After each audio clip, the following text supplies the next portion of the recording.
This is UNESCO Radio. Être libre, c'est ne pas opprimer quelqu'un d'autre. Sauver les monuments de Nubie. We have all realized the importance of education. This is UNESCO Radio. Hello and welcome to the UNESCO Courier podcast series. From culture to education, science, and much more, this podcast will be your window onto the world.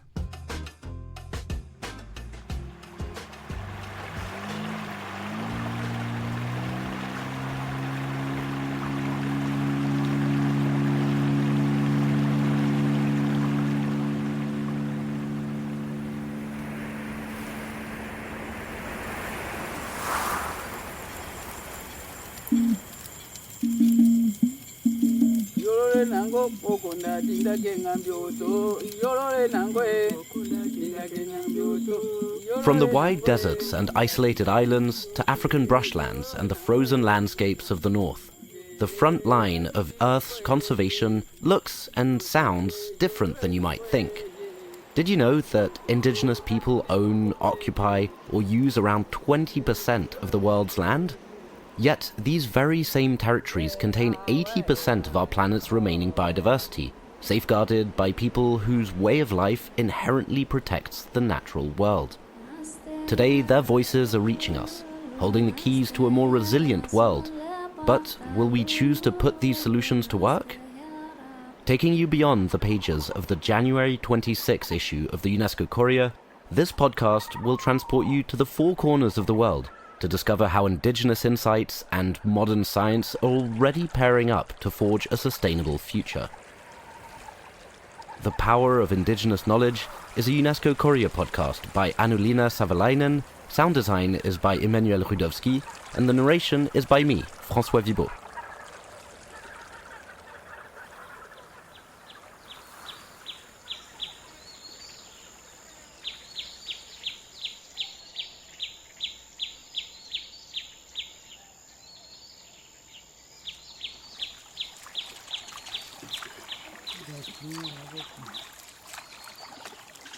In autumn 2025, journalist Marcelo Silva de Souza was out in the field in the state of Amazonas in Brazil, reporting on a story for the UNESCO Courier. If you listen closely to the sounds he caught, you'll hear a boat crossing the Purus River, where indigenous Paumari fishermen are bringing a massive pirarucu to shore. Just one of these fish can reach 3 meters in length, so catching one means enough food to feed the entire village. But 2 decades ago, pirarucu had all but vanished from these waters, having fallen victim to excessive industrial fishing. This pushed the community dangerously close to a hunger crisis. Chico Paumori explains to the journalist how they felt when they went to the shore and realized there were no fish left. Since ancestral times, nature has brought joy and deep satisfaction to us. There is a specific desire to reach the edge of the lake and see fish moving, to see the water churning. When we reached the shore and saw the water dead and still, sadness hit us. We understood that nature was begging for our help.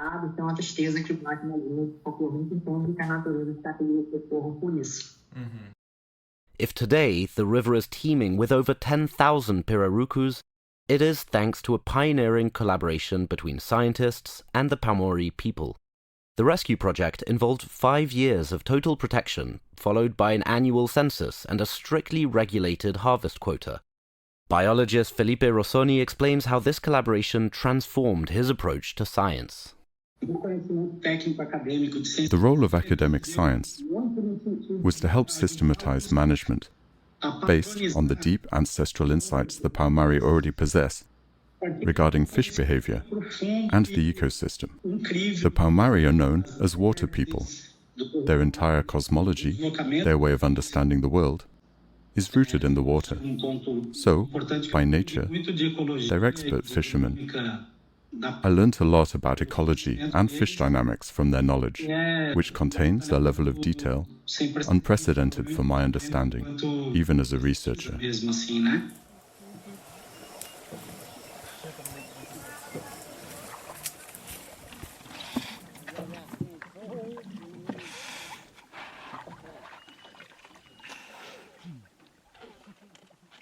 This is just one of the many examples of how Indigenous knowledge can offer valuable and scalable lessons on how to tackle environmental threats, from biodiversity loss to food insecurity. For Chico Paumori, the results are about much more than just fish. It's a lesson in dignity. We, the water people, were once more discriminated against than praised. But today, Brazil and the world know who the Paumari are. We have been recognized, and we never want to be forgotten again.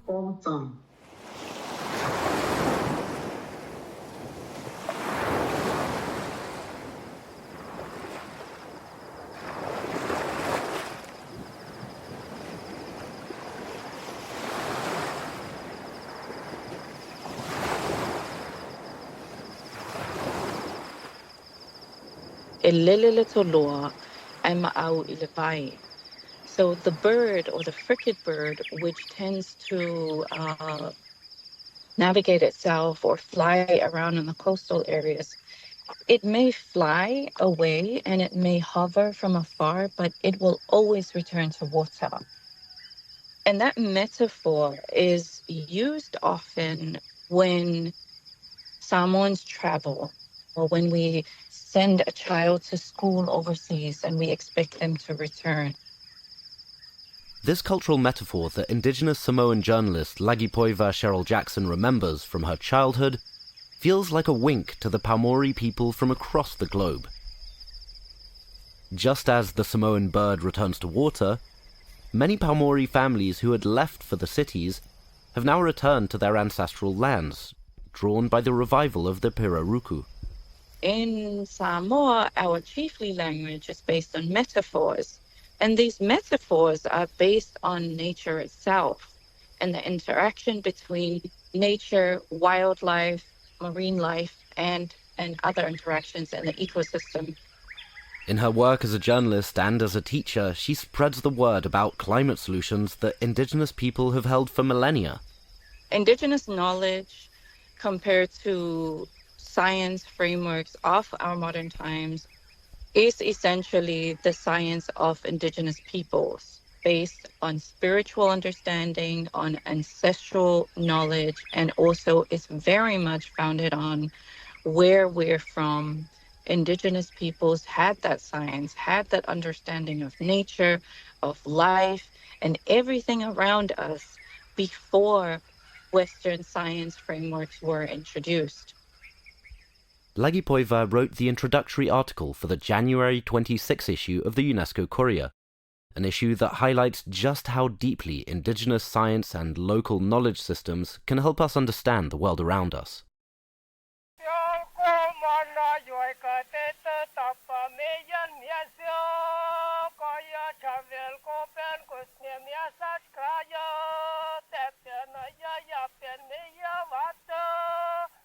The examples are many. What you're hearing right now is a yoik. It's a traditional song of the Sami people in the northernmost corners of Europe, recorded in 1914 on a fragile wax cylinder.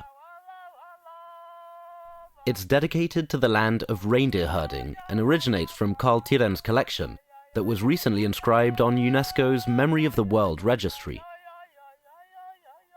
This song resonates deeply today as traditional reindeer husbandry faces mounting pressure, with the layers of ice getting thinner and traditional pasture lands competing with modern developments.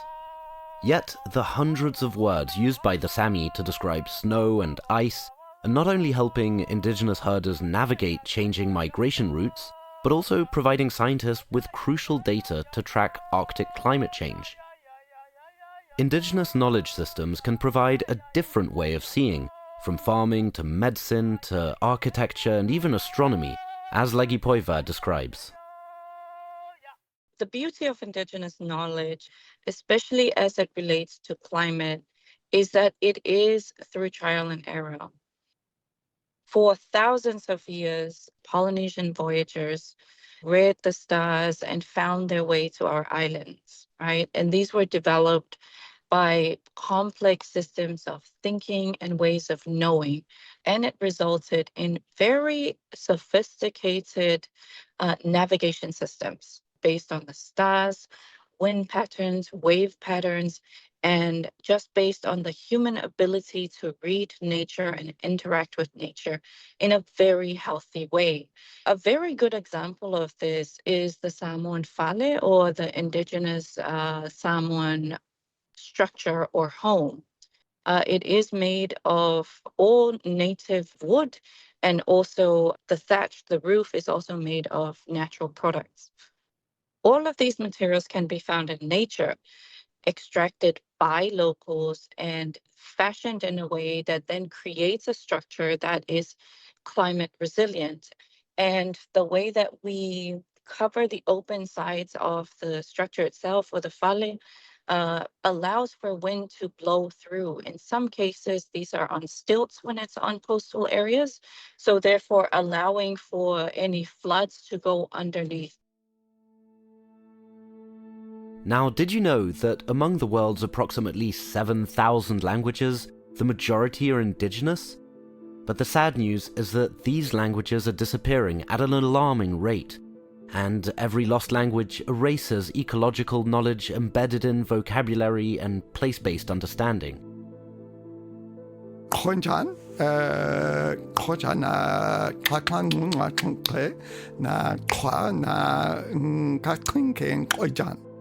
What you just heard is a few words in one of Africa's most endangered languages, the click-based Nu. That was Nigel Crawhall, Chief of Section for Small Islands and Indigenous Knowledge at UNESCO. He spent most of his career studying and defending the wisdom of the world's indigenous and local populations, which, in passing, has allowed this South African sociolinguist to gain conversational fluency in many rare languages. What I said is, hello, I learned to speak the Ngu language with the Nk'ai people, community I work with, and my name, what they called me, was Ojan, which means to the one who walks alone. Nigel has a couple of theories on how he got this nickname. One is that he ended up being seen as part of the San community he worked with, so they named him after one of their ancestors. The other hypothesis is several of the grandmothers were hoping I was going to marry their granddaughters, but in the end I did not. So they said, oh, he's the one who goes by himself. It was during the same period, early on in his career, when he was working with an NGO in the Kalahari Desert on a land restitution initiative, that Nigel really came to understand the power of indigenous knowledge. I went up to the Northern Cape and I went all along the Orange River, and I met thousands of indigenous people, many of them speaking their languages. But then we worked with this one group, and then we found these old people who spoke this really ancient language, one of the oldest languages in Southern Africa, the Ngu language. None of the old people I worked with had ever been to school at all. They couldn't read and write, and yet they had these super sophisticated knowledge systems and incredible memory capacity. And one day we were working with his grandmother to gather terminology about anatomy. And we were two PhDs working with her. And then she was making a distinction between a pancreas and a spleen. And my father's a doctor, so I meant to know the difference in a pancreas and a spleen. And in her language, she knew all of this. And we two PhDs were like, which one is the pancreas? Which one's? So we realized how advanced this knowledge is. You spend all this time going to university, but there's other people who have very sophisticated knowledge systems. That's really important for us to understand. Nowadays, Nigel is busy elevating that understanding to the highest international level. He sat down with the courier in UNESCO's radio studio, sharing how he carries this mission forwards through UNESCO's program on local and indigenous knowledge systems. It's a program that's been running for over 20 years at UNESCO, and it's also the only unit in the whole of the United Nations system purely focused on indigenous people's knowledge and the knowledge of local communities. Some of the observations by indigenous peoples and local communities could really help us understand climate adaptation, improved resilience, changing crops, even dealing with health issues, that we realize is this vast store of human knowledge, observation, and analysis that we're not making use of. So in the idea we want to achieve the Sustainable Development Goals, trying to bring the whole of human knowledge into understanding the dynamics of how we're living and and the challenges on the planet, this is probably a better way to work. But also UNESCO has a mandate on cultural heritage and cultural diversity. And so we're very much at the interface of that process of what is transmitted culturally and what is epistemological and intellectual work. His work ranges from supporting national ecosystem assessments all the way to hosting dialogue between modern scientists and indigenous communities, connecting them at the global level as well as on the ground. His work also involves connecting communities directly with one another across borders, like you'll hear in the following example. We're working with a group of hunter-gatherers from northeastern Namibia to work with the hunter-gatherers who are in Tanzania. They both speak Click languages, they're very unique to Africa. And what we realized through a feasibility study is that the Hadzabe, who are a really ancient population, they've been in their territory in Tanzania probably for more than 60,000 years. They're now starting to lose their language for the first time, which is quite shocking because they have this really highly sophisticated knowledge system. And so what we're working with them on is how to use geospatial technology to help young people learn from their elders to identify wildlife, birds, pollinators, all sorts of information about the natural environment, but not just having oral knowledge like they would traditionally, but to turn that into data. So that trying to bridge between information technologies and traditional knowledge systems.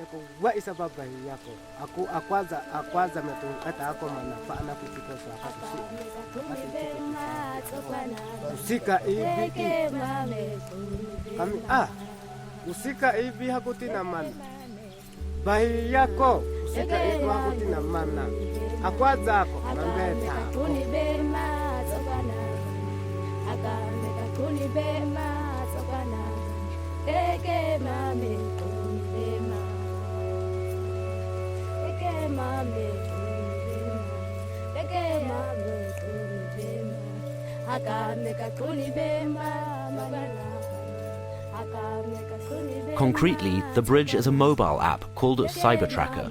Since May 25, UNESCO has conducted 3 training sessions in the Yeda Valley, deep within Hadzabe territory in northern Tanzania, to test it out. Our languages and the tools we are using are very different, but our way of life is similar.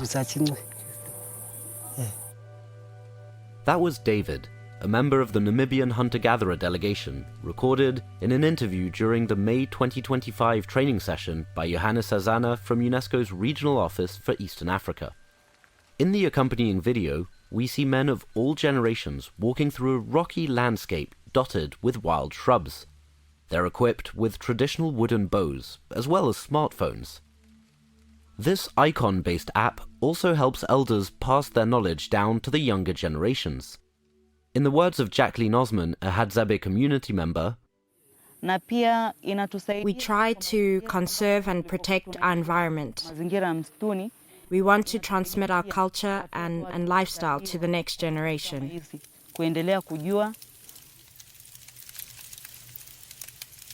And if you want another example, we're working with communities in the Guyana Shield. So that's the countries of Venezuela, Guyana, and Suriname, but also in Botswana to look at traditional fire management. So under colonial law, many countries stopped indigenous people from doing controlled burns because they had the idea it was bad for the environment or bad for their crops or it could get out of control.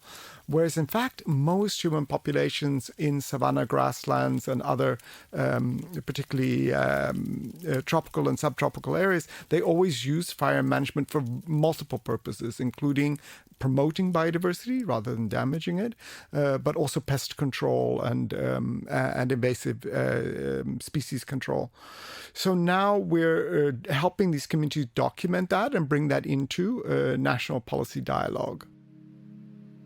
Such examples bear witness to a crucial shift where indigenous populations are not merely the subjects of science, they're the ones defining the map.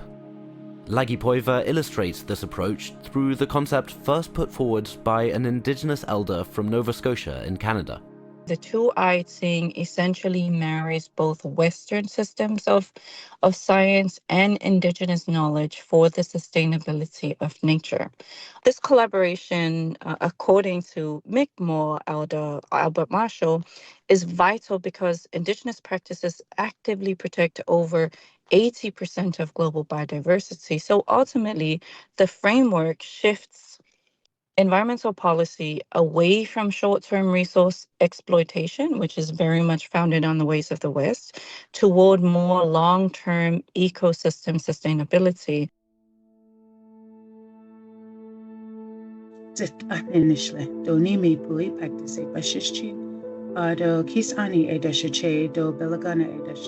That was archaeologist Ora Marek-Martinez, interviewed by the UNESCO Courier's Katerina Markelova in 2025.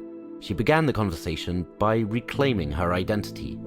I just introduced who I really am. I am Navajo, a citizen of the Navajo Nation. I am a member of the Mountain Cove clan, though, very specifically. Ora is one of a growing number of indigenous scientists who act as ambassadors between two seemingly opposed worlds. As a Navajo archaeologist from the United States, she works to dismantle the Western paradigm that has dominated science for centuries. For her, being an indigenous scientist means looking 7 generations ahead and taking into account the whole of humanity. When I first started in archaeology in the 90s, right, there were very few indigenous people in the field at that point. And when I suggested utilizing oral histories and other kinds of indigenous knowledge about different archaeological sites, I was ridiculed, I was critiqued. For a lot of us as indigenous peoples, our experience has been that our knowledge has been relegated to myth and to fancy, and it has not been accorded any kind of academic weight.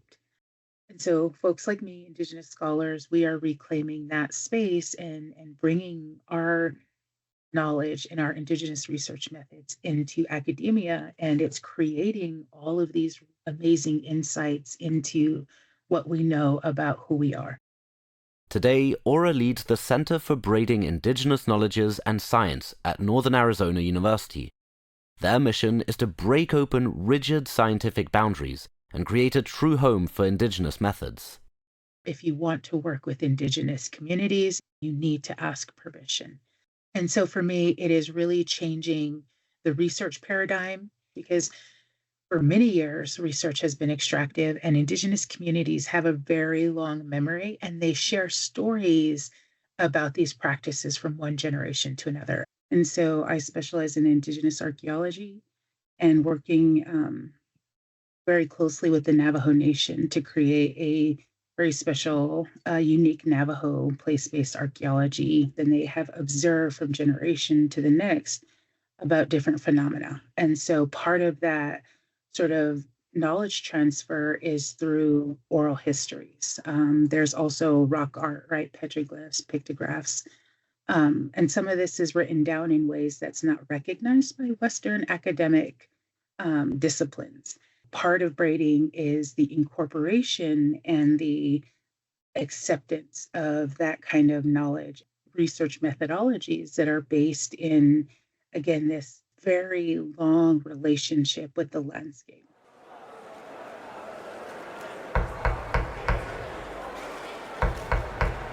But is this decades-long fight for a place at the global decision-making table finally paying off? Nigel Crawhall and Lagipoiva Cherelle Jackson are hopeful. Huge change, enormous change. More often now, you see the representation of indigenous peoples with governments when they are represented at environmental negotiations or international meetings. The fact that indigenous peoples has its own convention and also are acknowledged in the UN system is an extraordinary way forward. UNESCO has played a really key role in the Pacific in the protection of indigenous knowledge. And this is something I have seen firsthand as a journalist. When we started Links 23 years ago, this was really a specialized area. And mostly what we were concentrating on was indigenous and local knowledge related to UNESCO designated sites, the biosphere reserves and the World Heritage sites. But now in the subsequent years, now most of the major multilateral environmental agreements include a component on indigenous and local knowledge. Ultimately, this could mean a fundamental shift in our relationship with the planet, moving away from exploitation and back towards care. With this in mind, we leave you with a final thought from Ora Marek-Martinez. Part of our experience as Indigenous people is that our homelands have given us our language, our identity, right, our cultural practices. And so in return, we take care of our homelands, we steward the lands, and all of the elements. And all of these elements are our relatives.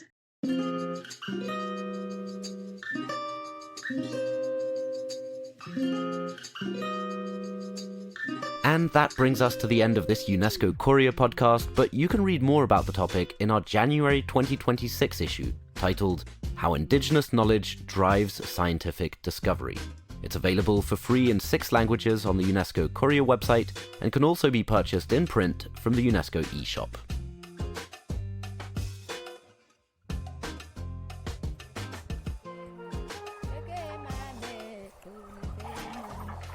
Meka kuni bema tsokwana bani haka meka kuni bema tsokwana bani teke mame kuni bema